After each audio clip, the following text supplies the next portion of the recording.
Homem de Estado, combativo, lúcido, sereno, mas determinado, brilhante no raciocínio, coerente nas ideias e nos ideais, paladino de um Portugal livre.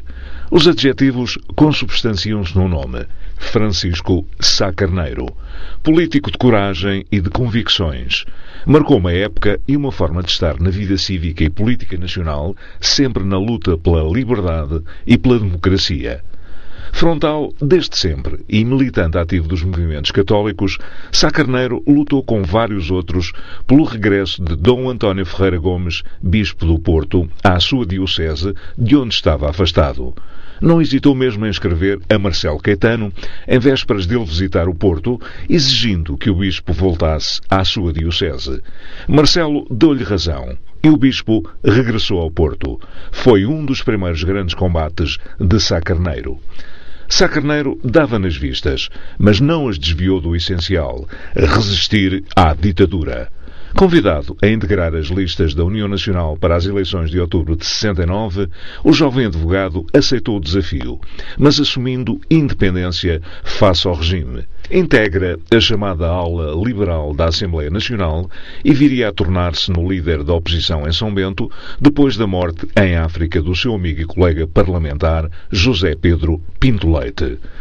Inconformado, Francisco Sá Carneiro é ele próprio, a voz do inconformismo. Pede, sem subterfúgios da tribuna que ocupa no Parlamento, mais liberdade de imprensa, de opinião, de associação. E vai mais longe quando defende a fiscalização da todo-poderosa polícia política ou quando fala em amnistia para os presos políticos. Imparável na sua visão reformista, Sá Carneiro aproveita a revisão da Constituição de 1970 para incentivar a ala liberal a pedir na Assembleia a reintrodução do sufrágio universal para a eleição do chefe de Estado. A pretensão é naturalmente negada pela maioria do regime. Um mês depois, Sá Carneiro bate com a porta e abandona o Parlamento.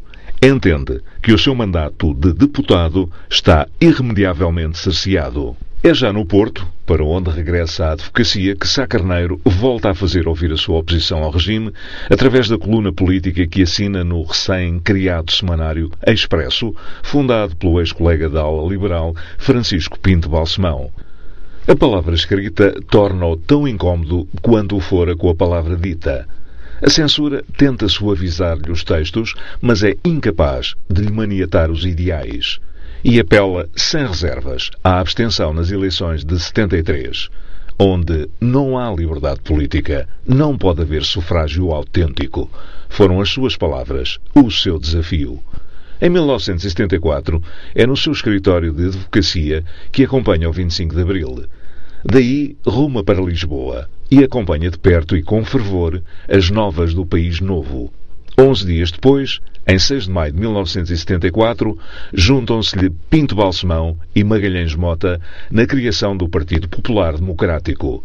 Portugal contava a partir de então com a social-democracia no espectro político português. Nesta hora de libertação, havia que procurar corresponder a tal responsabilidade, juntamente com todas as forças autenticamente democráticas. Apresenta um pensamento político estruturado na defesa da liberdade, da democracia, do personalismo. Para Sá Carneiro, a pessoa deve estar no centro e ser o destinatário de toda a atividade política. Para ele, os direitos humanos, os valores da justiça e da solidariedade devem estar presentes em cada ato político. A democracia só é plena se livre de qualquer tutela militar.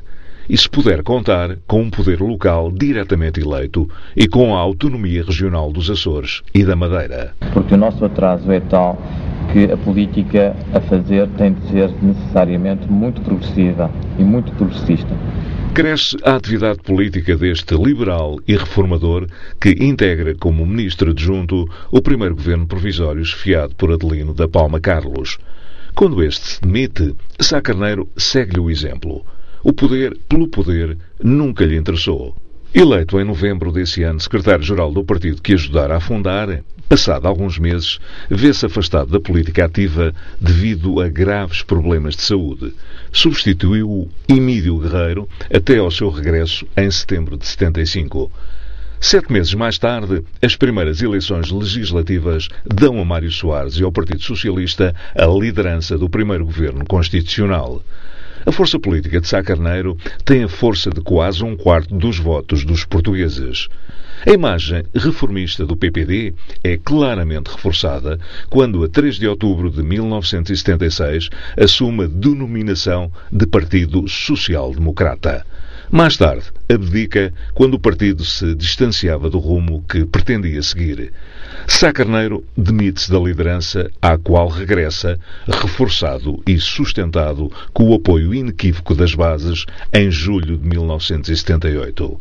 Líder incontestado e político com voz ativa e independente, não aceita desvios que atrasem ou ponham em risco o caminho para a democracia plena e para o bem-estar dos portugueses.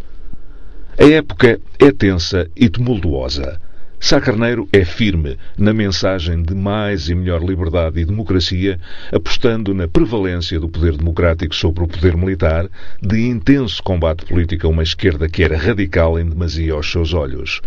É neste contexto histórico, de forte intervenção do chamado Conselho da Revolução, que as conversações de Francisco Sá Carneiro com Freitas do Amaral e Gonçalo Ribeiro Teles fazem surgir uma nova estratégia, uma nova realidade.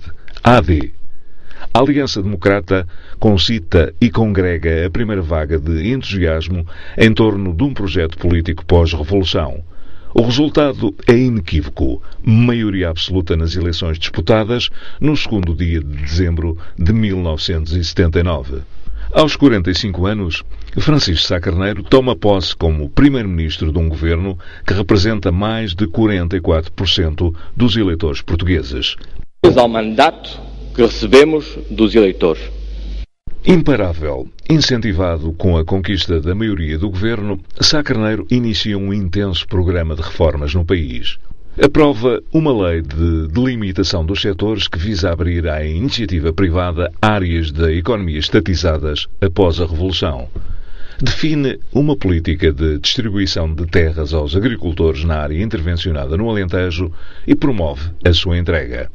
Dá um novo impulso ao processo de adesão de Portugal à Comunidade Económica Europeia, desenvolvendo diligências junto dos principais protagonistas a nível europeu. Reforça as políticas sociais, de modo a garantir o seu acesso pela generalidade dos portugueses. Mas a sua força reformista defronta obstáculos poderosos. O poder militar, saído da Revolução, não se resigna perante a vontade do poder político, pelo que Sá Carneiro entende ser fundamental para a concretização do seu projeto para Portugal a conquista da Presidência da República. Surpreende quando apresenta o general Soares Carneiro como candidato presidencial. Era a tese de uma maioria, um governo, um presidente, que ao tempo tinha plena justificação política. Com o resultado das legislativas, que entretanto se realizam em outubro, a AD reforça o seu resultado eleitoral e a maioria torna-se ainda maior. 47% do eleitorado confia no projeto liderado por Francisco Sá Carneiro. Entrega-se de corpo e alma à campanha de Soares Carneiro. Participa ativamente em comícios e iniciativas. Congratulamos-nos hoje com o fecho de uma campanha eleitoral que manifestou não só a exuberância no apoio à eleição do general Soares Carneiro, mas uma total identificação do eleitorado da Aliança Democrática, das forças dos partidos que formam a Aliança Democrática com esta candidatura. A 4 de dezembro, dá uma última conferência de imprensa e grava o seu último tempo de antena, o qual já não chegará a ser emitido. Votar Soares Carneiro é um imperativo de coerência que garantirá a estabilidade da Aliança Democrática, o prosseguimento da sua política. Embarca para o Porto, onde vai fazer um último comício da campanha presidencial. O Cessna despenha-se em Camarate poucos minutos após a descolagem. O país viu trágica e abruptamente interrompido o brilhante trajeto político de Francisco Sá Carneiro.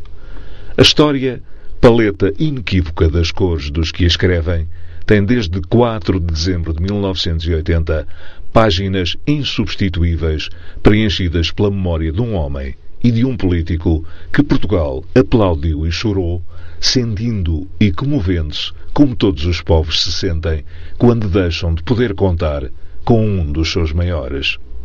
O seu funeral foi a homenagem inequívoca que o país quis prestar ao estadista de eleição tragicamente desaparecido. A memória de Sá Carneiro permanece viva na democracia portuguesa pela vitória dos seus ideais, pela atualidade do seu projeto, pela primazia que sempre deu a Portugal.